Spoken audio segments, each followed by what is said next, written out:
Halo Tribuners, program Tribuners on Fokus hari ini kembali membersamai Anda bersama dengan saya Nila Irda. Tribuners, setelah Pilpres 2024 berakhir, sorotan pemilu saat ini berpaling ke Pilkada DKI Jakarta, yang mana ada dua sosok yang sebelumnya pernah berlaga, Anies Baswedan dan Basuki Cahayapurnama atau Ahok, yang kemudian disebut-sebut berpeluang besar untuk bisa ikut dalam kontestasi mendatang.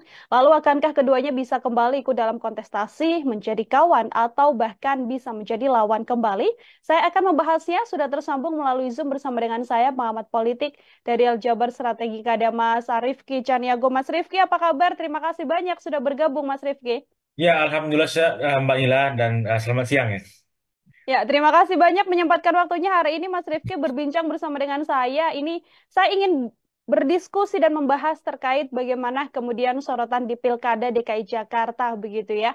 Hmm. Seberapa besar kemudian peluang ini yang sedang ramai sekali menjadi sorotan adalah kemungkinan adanya rematch antara Anies Baswedan dan juga Ahok alias BTP dalam Pilkada 2024. Sebagai pengantar silakan Mas Rifki. Ya, kalau kita melihat ada peluang head to head kembali antara BTP dengan Mas Anies, saya memulai dengan narasi bahwa pilihan politik bagi Mas Anies maupun BTP itu terakhir tidak ada pilihan kecuali maju di Pilkada DKI Jakarta. Karena tidak memungkinkan bagi BTP atau Mas Anies untuk masuk ke kabinet Prabowo Gibran. Ataupun itu memungkinkan, tentu nggak mungkin dalam waktu dekat ya. Nggak mungkin tahun ini, mungkin tahun-tahun depan. Maka saya rasa pilihan terakhir ini menjadi pilihan yang tidak bisa dielakkan oleh BTP maupun Mas Anies, karena memang kalau dia tidak mengambil pilihan politik ini, tentu dia akan tidak lagi dihitung dalam hitung-hitungan politik. Dia apakah orang dihitung dalam hitung-hitungan politik kan ketika dia itu menjadi bagian dari pemerintahan atau Hmm. dia dianggap oposisi dengan pemerintahan. Dan apakah nanti eh, bahkan yang lebih menarik itu adalah apakah memang terjadi head to head antara BTP dengan Mas Anies atau memang dua-duanya berkoalisi untuk melawan Prabowo Gibran. Ibaratnya DKI Jakarta, DKJ adalah oposisinya Prabowo Gibran. Karena memang usulan dan juga rekomendasi beberapa analisa menunjukkan bahwa ada peluang juga bukan hanya head to head antara Anies dengan BTP, tapi juga ada peluang antara BTP dengan Mas Anies itu berkoalisi atau berduet. Makanya saya melihat bahwa pilihan-pilihan politik yang diambil oleh BTP maupun Mas Anies di Pilkada DKI Jakarta November 2024 ini pilihan politik yang memang tidak bisa dielakkan dalam Hmm. sisi personal politiknya. Namun pada sisi lain, peluang besar ketika dua orang ini head to head, ini juga akan meramaikan Pilkada DKI Jakarta pasca Pilpres. Karena kan banyak yang berharap bahwa Pilpres dua putaran, tapi hanya satu putaran. Dan kenyataan ini mungkin akan lebih menarik ketika misalnya terjadi head to head lagi antara BTP dengan Mas Anies di Pilkada DKI Jakarta ini. Hmm. Oke, ini kalau melihat peluangnya, kira-kira yang paling memungkinkan atau yang paling ideal seperti apa, Mas Rifki? Akankah kemudian Ahok Anies ini bersatu, yang mana banyak yang mengatakan ini bisa menjadi duet maut begitu ya, atau justru akan lebih ideal dan mewarnai kancah politik di Pilkada 2024 ini dengan head to head kembali atau ya kembali menjadi lawan? Ya, kalau kita tentu dalam segi harapan tentu akan banyak yang mengharapkan dua orang ini berduet karena memang berduet dalam artian di sini tentu karena memang dua orang ini dianggap orang yang berseberangan dengan narasi politik Prabowo Gibran. Misalnya Hmm. Mas Ahok kan BTP kan mewakili kelompoknya Ganjar di Ya. Pilpres kemarin, sedangkan Mas Anies punya posisi politik sendiri di Pilpres yang berbeda dengan Prabowo. Artinya dua orang ini berkepentingan untuk memenangkan pilkada. Kalau misalnya mereka terpisah, tentu ada mungkin figur yang disiapkan oleh istana misalnya nanti untuk melawan dua orang ini. Makanya muncul isu-isu tentang Ahok dan juga Ahmad Dhani ini berduet. Tetapi kalau kita melihat iklim politik yang para pendukung dua dua figur ini, baik itu BTP maupun Mas Anies, ini kan iklimnya berbeda. Jadi satu Hmm. PDIP, satu iklimnya PKS dan lainnya. Dan basis pendukung mereka di bawah pun juga berbeda. Apakah memang ketika misalnya BTP dan juga Mas Anies ini berduet, apakah ini menguntungkan atau memang gampang nggak untuk mencair dalam sisi politik? Karena memang ruang-ruang ini tidak terlalu menguntungkan bagi dua orang ini karena mereka pernah berkasus atau bermasalah berdua di Pilkada 2017. Dan saya rasa tentu hal menarik itu adalah ketika mereka ini terpisah, tentu apakah peluangnya head to head-nya lebih besar karena sampai hari ini kan tidak ada figur yang cukup menonjol kecuali Hmm. Mas Anies dan juga BTP. Meskipun nanti Ridwan Kamil dia akan maju di Pilkada DKI Jakarta dan dianggap sebagai perwakilan Prabowo Gibran, tapi kan kita melihat ruang-ruang yang dimiliki oleh BTP dan juga Mas Anies lebih besar dibandingkan Ridwan Kamil, karena memang survei kan masih masih berkembang, tapi kan Ridwan Kamil mungkin dia lebih realistis untuk menghitung Jawa Barat dibandingkan DKI Jakarta, karena pertimbangan pemilih untuk Pilpres 2009 tentu juga lebih menjual Jawa Barat dibandingkan DKI Jakarta yang masih belum pasti bagi dia untuk didapatkan meskipun skema iklan OTW udah mulai jalan gitu. Oke, siap.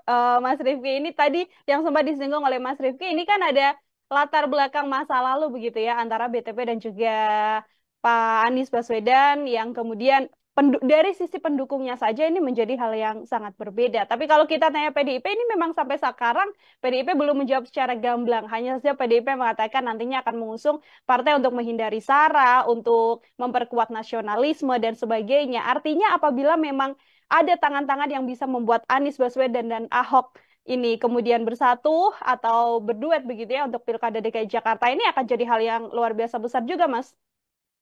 Iya, Mbak. Jadi kalau kalau kita melihat ruang-ruang kunci yang bisa mempertemukan dua orang ini dari segi elit ya, ini Mhm. kan memang dari seginya Surya Paloh dengan Mbak Mega mungkin agak susah.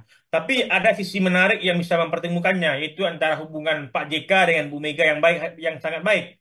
Artinya kalau kita melihat bahwa mentor politiknya Mas Anies ini kan Pak JK, artinya Mhm. tentu apakah Pak JK akan bertemu dengan Bu Mega untuk memberi ruang ini untuk berduet antara Mas Anies dengan BTP.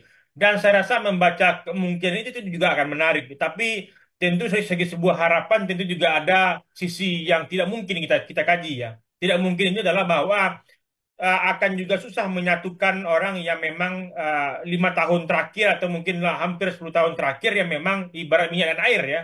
Ya. Bahkan kelompok-kelompoknya BTP maupun kelompoknya Mas Anies ini akan susah ditemukan.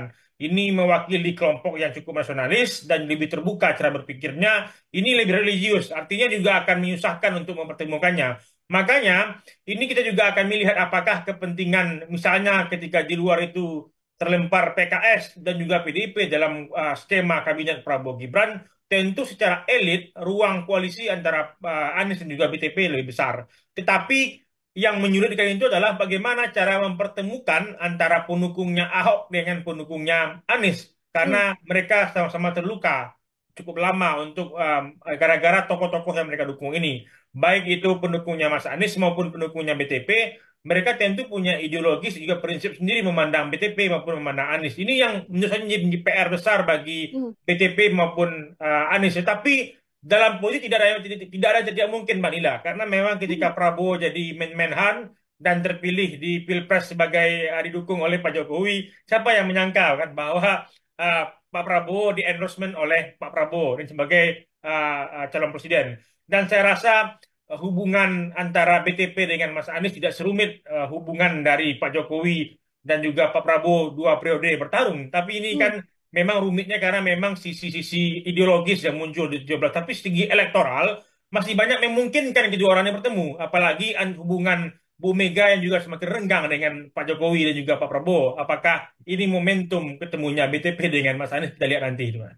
Oke, kita sudah pernah punya pengalaman bahwa rival yang sangat berlawanan begitu ya, kemudian Hmm. bersatu di sisi Prabowo dan juga Presiden Joko Widodo. Dan nantinya kita juga bisa akan melihat akankah begitu ya, Hmm. Mas Rifki ya, BTP Ya. atau Pak Ahok ini akan bersama dengan Anies Baswedan. Ini kalau kita mengamati dari sisi PDI Perjuangan, memang nama Ahok ini masuk dalam bursa yang berpeluang atau berpotensi untuk maju ke Pilkada DKI Jakarta seperti itu Mas Rifki. Tapi selain itu juga ternyata ada nama-nama yang cukup tenar juga dan ini adalah tokoh-tokoh yang besar juga di tanah air seperti Bu Risma, kemudian yang disebutkan ada seperti Bu Sri Mulyani, bahkan Andika Perkasa begitu dan juga Menteri PUPR ini juga masuk dalam bursa dari jaringan PDI Perjuangan. Sosok-sosok ini seperti apa kalau dari kacamata Mas Rifki sendiri?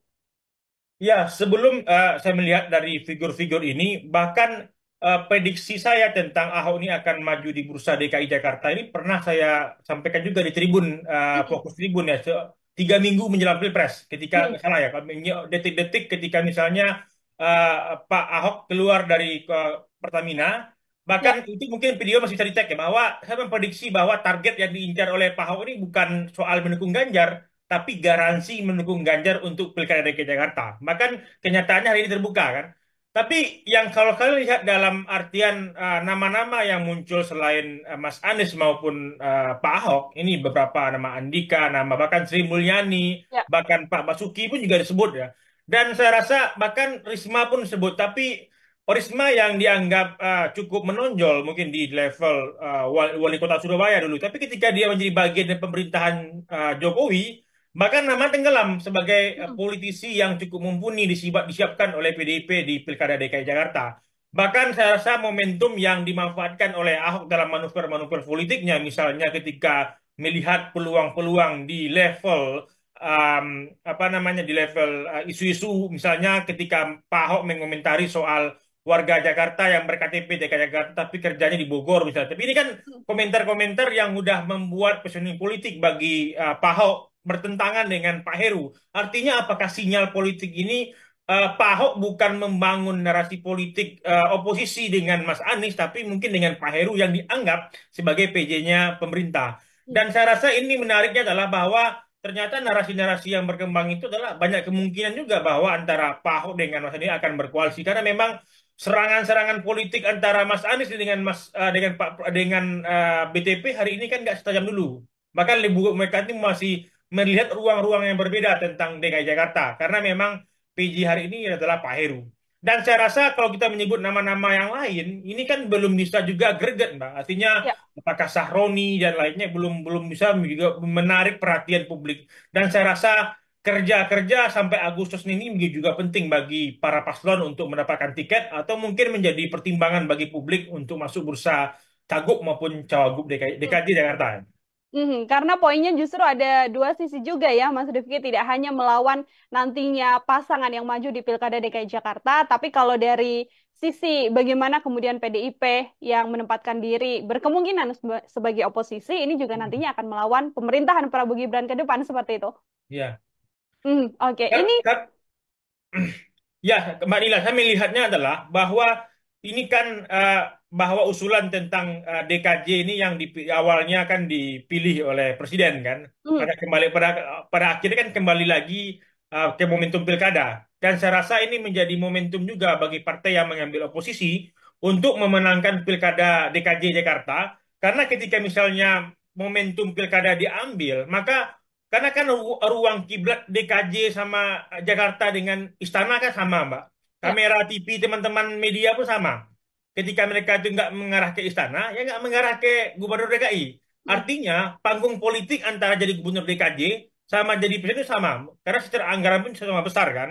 Dan makanya panggung politik ini yang menguntungkan bagi oposisi untuk memanfaatkan ruang-ruang politik di DKJ untuk melihat peluang-peluang politik di 2009 nantinya, Mbak. Gitu. Mhm.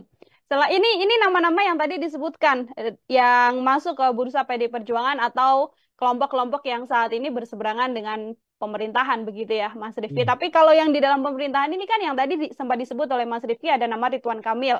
Namun peluangnya lebih besar di Jawa Barat begitu ya. Ini yang juga tersorot kan ada nama seperti Erick Thohir, bahkan ini mantu Presiden Jokowi Mas Rifki. Mas Bobi Nasution ini kan juga sosok-sosok yang juga punya track record yang baik. Ini apakah juga punya potensi yang sama besar?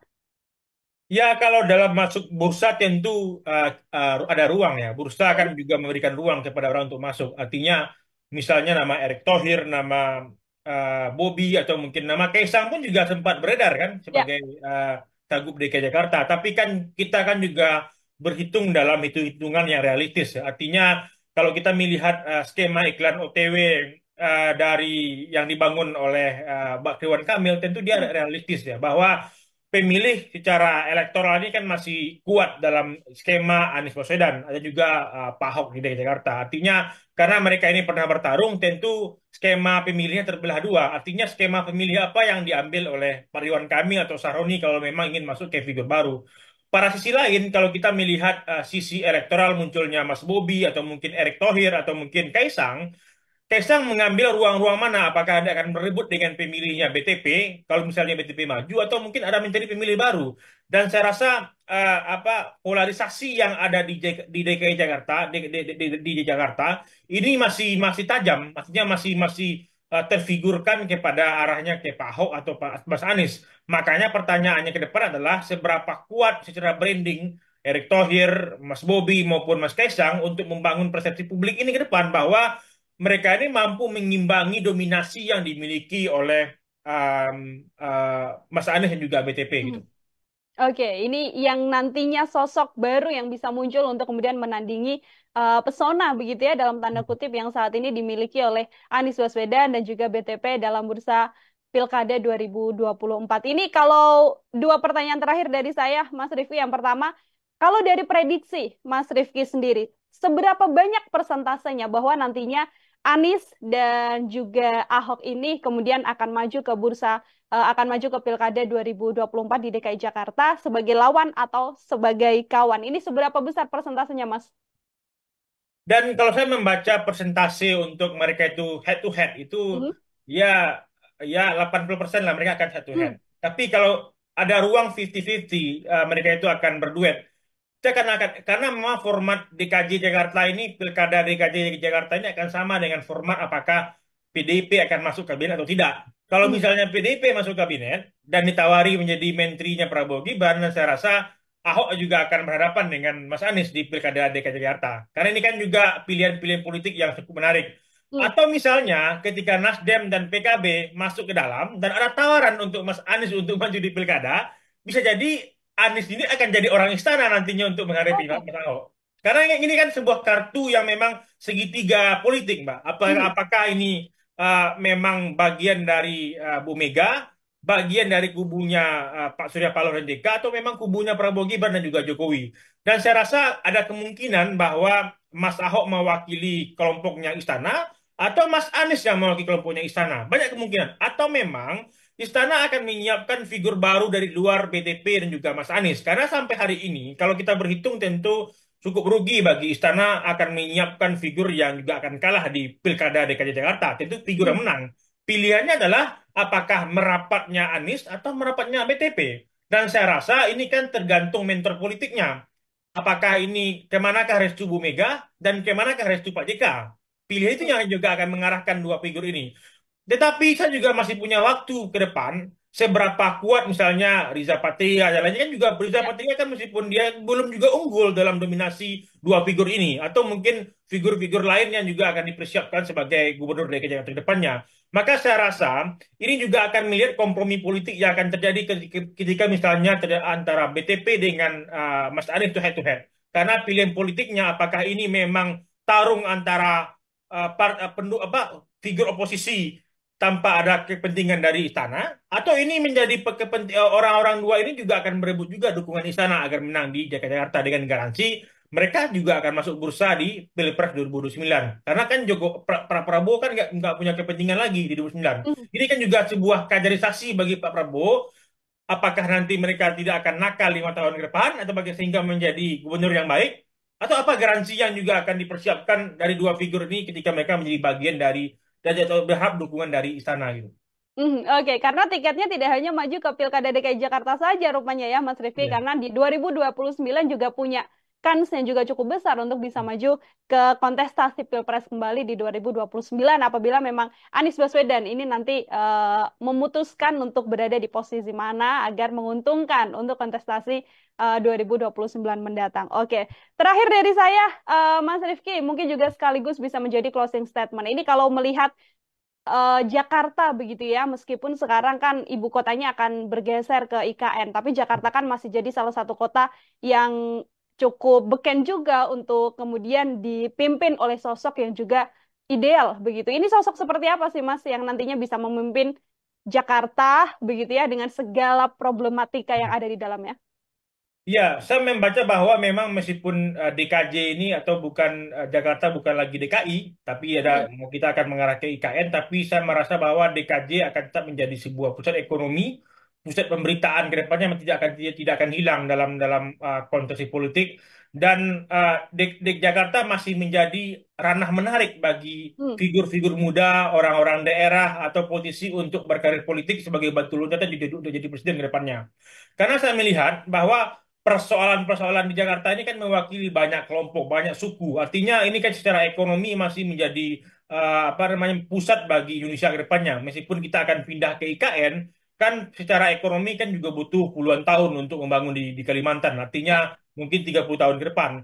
Tetapi orang yang udah mulai merasa nyaman dengan Jakarta, misalnya bahwa Jawa akan lebih dekat dengan Jakarta, Mbak. Artinya secara politik elektoral, sisi pemilihnya kan masih dekat dengan Jakarta. Artinya ketika memang pilihan-pilihan politik di pilkada ini menjadi menarik, maka saya rasa tentu ketika misalnya nantinya figur yang mampu secara mungkin soal macet, soal ekonomi, soal bagaimana udara, ini kan isu-isu yang memang jadi PR bagi pemimpin Jakarta ke depannya. Meskipun rencana ini udah dibangun jauh-jauh hari, mungkin rencana bagaimana IKN ini menjadi ibu kota baru sehingga Jakarta lebih lebih sepi. Ini kan nggak mungkin juga. Karena secara ekonomi Jakarta akan susah dipisahkan dengan keramaian.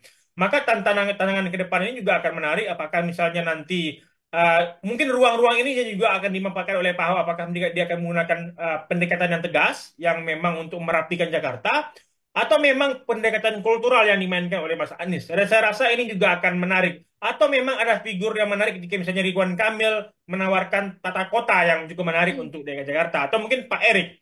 Dan saya rasa ini menjadi tantangan bagi para tokoh dengan mampu menyelesaikan Jakarta. Ini juga akan menjadi sebuah portofolio yang mahal untuk maju di Pilpres 2009. Karena dari beberapa calon presiden, itu Pak Jokowi maupun juga Mas Anies, ini kan juga punya portofolio di Jakarta. Tapi kan soal macet, soal ini kan juga belum selesai, Mbak. Artinya Hmm. banjir masih ada lah di beberapa daerah strategis di Jakarta.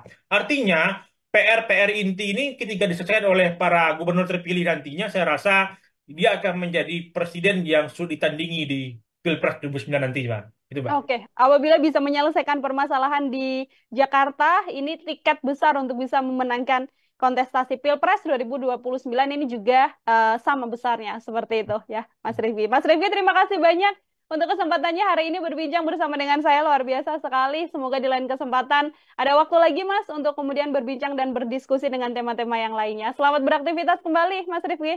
Ya, Mbak, sama-sama. Terima kasih, Mbak.